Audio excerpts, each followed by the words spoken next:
करोड़ के साथ ही सरकार को सहारा इंडिया को भी निर्देश देना चाहिए था कि लोगों का पैसा वापस करो। इस निर्देश से भारत की बहुत बड़ी आबादी स्वतः ही इस महामारी में आर्थिक संकट से उभर जाती। जी नमस्कार, मैं मनोज सिंह और सरकार के इस फैसले का मैं स्वागत करता हूं जो 20 लाख करोड़ रुपया उन्होंने इस आपदा के समय निर्गत किया है। लेकिन साथ ही साथ सरकार को चाहिए था कि सहारा इंडिया परिवार को भी निर्देश करे कि जो लोगों का पैसा उसने जमा कराया है इस विकट स्थिति में, इस विपरीत स्थिति में उन लोगों का पैसा निर्गत करे, जिससे अगर ऐसा होता है तो अपने आप पूरे भारत की लगभग एक बड़ी आबादी जो मध्यम वर्गीय और निम्न वर्गीय है, मजदूर वर्ग है, उनको उनका ही पैसा उनको मिल जाएगा और इस विकट स्थिति में उनका काम चल जाएगा। जो उन लोगों ने बहुत ही लंबे समय से अपने खून पसीने की कमाई, गाढ़ी कमाई सहारा इंडिया को दिया है, तो वो पैसा अगर सरकार निर्गत करा देती तो ये एक अपने आप में बहुत बड़ा सहयोग होता। सरकार को ऐसा करना चाहिए था।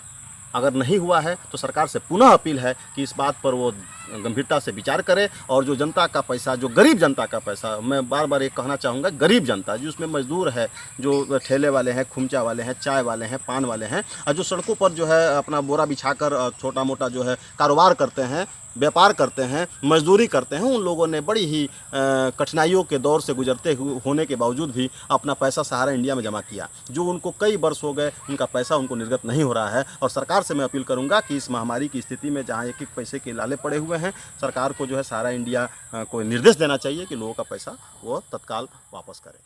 बहुत बहुत धन्यवाद। तो आप सभी को सहारा प्रणाम। मैं नागपुर रीजन से हूँ, कोराडी फ्रेंचाइजी से। दोस्तों, मैं आज वीडियो ये इसलिए बना रहा हूँ कि बहुत सारा जो हम लोग ग्रुप में कुछ बातें करते हैं, जहाँ बात सच्चाई की होती है वहाँ भी अभी इस चीज़ों को सही से समझा नहीं जा रहा। शायद मेरे हिसाब से मैं अपना पक्ष रख रहा हूँ, बाकी आप सभी लोग स्वतंत्र हैं अपना अपना पक्ष रखने के लिए। तो दोस्तों, मेरा कहने का मतलब यह है कि आज मुझे सहारा इंडिया में 20 साल से ज़्यादा हो गए। तन मन धन से मैं सहारा इंडिया परिवार में काम किया। मेरी पूरी फैमिली सहारा इंडिया परिवार में काम किया। मैंने सहारा इंडिया परिवार के लिए सरकारी नौकरी छोड़ा, मगर जो जिस मानक पे काम संस्था कर रही थी वो सब देखकर, वही सब सोचकर हमने काम किया। मगर जैसे जैसे संस्था जितनी ज़्यादा पुरानी हुई, संस्था पे आज सबको पता है कि आपत्ति विपत्ति आई, और उस मैटर को भी आज 2012 से अगर हम जोड़ते हैं तो आज 8 साल हो गए। मगर वो ज्यों का त्यों ही देखा जाए तो है, आश्वासन के सिवा बाकी कोई चीज़ें नहीं है उसमें। दोस्तों, आपको हो सकता है मेरी बातें कुछ अच्छी ना लगे, हो सकता है कुछ लोगों को मेरी बातें लगे कि मैं बहुत नेगेटिव बोल रहा हूँ। कुछ चीज़ें सच्चाई हैं जिसको मैं आपके पास रखूँगा वन बाय वन। जिसमें हम लोग मीटिंग में गए थे सहारा शहर में, तो सभी मैनेजर लोगों को बताया गया था कि ज़्यादा प्रॉब्लम नहीं है, आप सभी पैसा जो है अपना 18 महीने के लिए स्पेशल सहारा स्पेशल स्कीम चलाई गई, और 18 महीने में लिखित रूप में सबको बोल सकते हो कि वो पैसा आपको समय पे विड्रॉल हो जाएगा। हमने उसको आत्मसात किया, विश्वास किया और उस स्कीम में पैसा डलवाया। किसी का भी पैसा समय पे कंपनी की तरफ से नहीं मिला। आज भी जो पहले हम प्रयास कर रहे थे वही प्रयास करके देना पड़ रहा है। उसके बाद में हेल्थोरियम की स्कीम सहारा ने निकाला कि इसमें आप इन्वेस्टमेंट करो और करवाओ लोगों का। सर लोग, आप यकीन मानिए, मैं अपनी ब्रांच से 73 आईडी का पैसा इकट्ठा करके कैश ले जाके सेक्टर में थैले में पूरा पैसा भर कर ले जाकर दिया हूँ कैश। 73 आईडी का लगभग 11.5 से 12 लाख रुपए दिया हूँ। आज वो सारे मेंबर, सारे मेरे कार्यकर्ता मुझे परेशान कर रहे हैं कि सर हमारा पैसा मुझे दो। 3 से 4 लोगों का पैसा मैंने अपने जेब से दिया भी, जो बहुत ज़्यादा परेशान कर रहे थे। दूसरी बात, फिर संस्था ने 12.5% का वैलेट ला दिया कि भाई आपका जो अभी ये कटेगा उसमें 12.5% जो है जाएगा वैलेट में, और वो रीजन के अकाउंट में जाएगा या टेरिटरी के अकाउंट में जाएगा। हम उसको भी एक्सेप्ट किए दोस्तों, क्योंकि संस्था की बातों को हमने मान किया कि चलिए ठीक है। उसके बाद में एक और वैलेट ला दिया कि फिक्स का पैसा फिक्स से होगा, ट्रेडिशनल का पैसा ट्रेडिशनल से ही पेमेंट होगा। हम मैनेजर होके क्या कर सकते हैं, मतलब अपने मर्जी से अपनी ब्रांच को हम सही तरीके से गाइडलाइन भी नहीं कर सकते। उसके बाद एक और उसमें उन्होंने ला दिया कि पार्टी टू पार्टी जो है पैसा ट्रांसफ़र अब नहीं होगा, ए आदमी के नाम से है तो बी आदमी के नाम से नहीं होगा, जो हम कैसा भी करके एडजस्ट कर लेते थे।